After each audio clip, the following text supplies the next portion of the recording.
Bonjour, c'est Gilles sur boursicoté.com. Voici l'analyse technique du CAC 40 pour cette journée du mardi 14 avril 2015. Avec aujourd'hui une petite phase de consolidation qui pourrait nous amener une tendance baissière, puisqu'après une ouverture ici sur la zone de résistance des 5250 points, le CAC 40 après une séance un peu plus volatile en tout cas que ce que nous avions les précédents jours. Clôture à 5218.06, ce qui nous fait une perte de 0,69% sur cette séance avec 36 points perdus par rapport au cours de clôture d'hier. Donc on est ici dans une phase d'affaiblissement. Nous pouvons remarquer que sur cette bougie, nous avons une succession de points hauts et points bas inférieurs au précédent. Donc il y a une rupture dans la loi de Dow par rapport justement à la précédente dynamique. Et donc on pourra avoir ici un signal de retournement après que les cours ici, enfin la tendance est marquée une phase de sortie de bande de Bollinger relativement dynamique. On revient ici réintégrer avec une clôture donc à l'intérieur de ces bandes de Bollinger. Depuis 3 séances, nous n'avions pas eu une clôture à l'intérieur des bandes de Bollinger. Donc bon, petite phase d'affaiblissement, mais qui on le voit par rapport à la tendance ne génère pour l'instant pas trop d'inquiétude par rapport à son amplitude. Par contre, si on affiche les indicateurs, on commence à avoir poindre des signaux de retournement. On a une réintégration ici du RSI à l'intérieur de sa zone neutre, après avoir été passé donc dans la zone de surachat. Alors ça peut constituer un signal de retournement, le RSI ici en réintégrant sa zone neutre. Du point de vue stochastique, on est toujours en surachat, et par contre ce qui confirme un petit peu le RSI, c'est le fait que le MACD ici se retourne. Alors certes, il y a toujours une faible amplitude, je le rappelle, par rapport à ce que nous avons historiquement. On voit ici que l'amplitude du MACD est relativement faible, donc le signal aussi est faible pour le coup.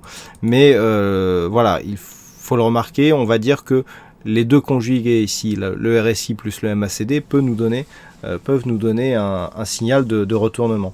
Et surtout, ce qui appuie tout cela, c'est la hausse des volumes. Alors, je vous en parle depuis maintenant quelques jours. Nous avons des volumes qui allaient un petit peu sur la décroissance. On voit bien ici que les volumes sont descendants. Et justement, donc sur cette séance sur une petite séance de baisse, on a de forts volumes. Donc là, on sort de la configuration de tendance haussière, où en général dans une tendance haussière on a des volumes qui sont supérieurs à la moyenne sur les phases de hausse et des volumes inférieurs sur les phases de baisse. C'est d'ailleurs comme ça qu'on interprète les volumes, c'est-à-dire on regarde quelles sont les séances qui sortent de la moyenne du point de vue par rapport aux précédentes bougies. Et là, c'est ce que nous avons sur ce mouvement baissier. On avait constaté précédemment une baisse des volumes sur les séances haussières. Eh bien, nous avons sur cette séance baissière une hausse des volumes. Donc attention, ça peut être aussi un signal de mise en place d'une tendance baissière. Et tout ça se fait dans un contexte dans une volatilité moyenne. On a eu 1,30% de volatilité aujourd'hui. Donc on voit des petits signaux, il n'y a rien de bien méchant. Alors si on trace les retracements de Fibonacci, sur la tendance directe ici, voilà, nous avons une tendance qui est venue tester ici ce retracement des 23,6% de Fibonacci. Pour l'instant, il n'y a pas trop de dommages. Personnellement, sur une rupture alors d'une zone intermédiaire plus haute d'un point de vue intraday, on avait ici cette zone de gap qui constituait une petite zone de support. Donc on l'avait franchi, j'avais donné comme objectif en cas de franchissement un retour ici sur la zone des 5070. Alors pourquoi cette zone des 5170? Tout simplement parce que c'est d'un point de vue intraday une zone ici de résistance que pour l'instant les cours ne sont pas revenus chercher après avoir connu cette cassure. Et puis lorsque l'on trace les retracements de Fibonacci pour confirmer un petit peu ces zones, on a une zone de rupture à 5202, qui est juste sous le gap ici, et surtout un retracement de Fibonacci à 38,2%. Donc dans le cas d'un objectif en cas de rupture du 23,6 qui se situe à 5165. Alors ce retracement est assez peu éloigné, donc si demain on confirme ici la rupture de ce retracement des 23,6% de Fibonacci, l'objectif sera ici à 5165,70. On le voit, les cours qui sur cette zone ici ont marqué une phase de résistance. On a cassé ici cette zone, donc il serait tout à fait logique que les cours montent ici et reviennent chercher cette même zone. Donc ça c'est un setup assez particulier. Ensuite, d'un point de vue moyen terme, on a une autre zone, c'est-à-dire la zone des 5099 points, où on le voit, hein, si on s'écarte un petit peu, voilà, on avait une succession de nouveaux points hauts qui donnaient un retour sur le point bas. Hein. D'un point de vue moyen terme, c'est ça. Donc ici, on avait mis en place de la dynamique. Ici, sur la cassure ici de cette zone, on était venu marquer un nouveau point haut, on était revenu chercher le point bas. Et donc le fait ici que l'on casse ici cette zone de résistance, on vient marquer un nouveau point haut. D'un point de vue moyen terme, on peut revenir ici chercher cette zone des 5100. Et cette zone des 5100 par rapport à la tendance que nous avons actuellement, eh bien c'est quasiment le retracement à 61,8%. Donc là, les retracements de Fibonacci nous donnent des niveaux intéressants. D'un point de vue court terme, cette zone ici, 5165-170, peut faire une bonne zone de retour suite à une confirmation donc, du comblement de ce gap.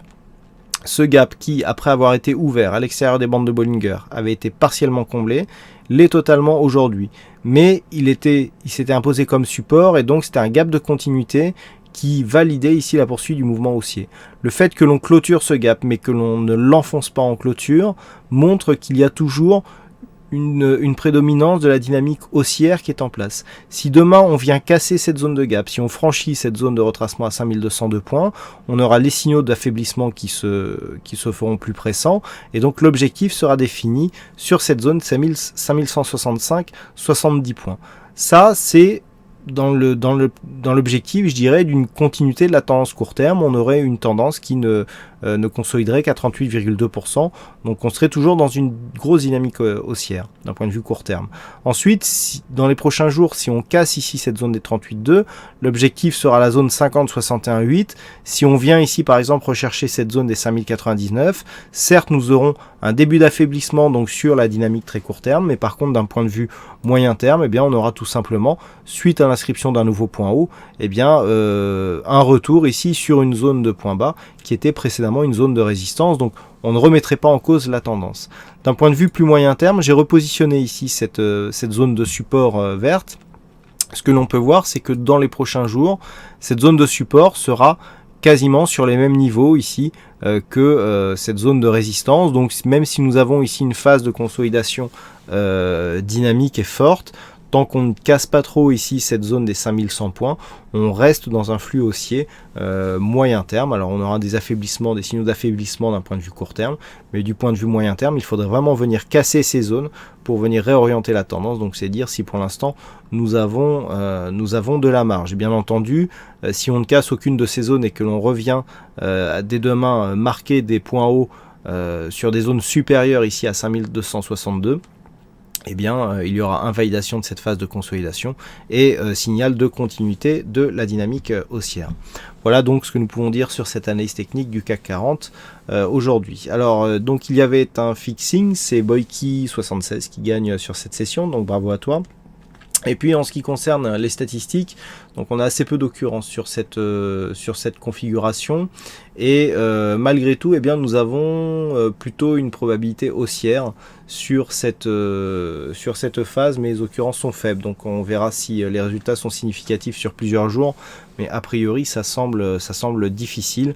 Petite préférence donc d'un point de vue de la tendance à la hausse, c'est tout à fait logique, on est dans un biais haussier, ça les paramètres de la statistique l'ont détecté, et une phase de baisse dans un fond de tendance qui est haussière, eh bien nous donne plus de probabilité d'une poursuite de mouvement à la hausse. Voilà donc pour cette analyse technique du CAC 40, donc je vous souhaite à toutes et à tous une bonne soirée, bonne chance dans vos prochains trades et on se donne donc rendez-vous dès demain pour d'autres analyses techniques sur le site boursicoté.com. Bonne soirée à tous.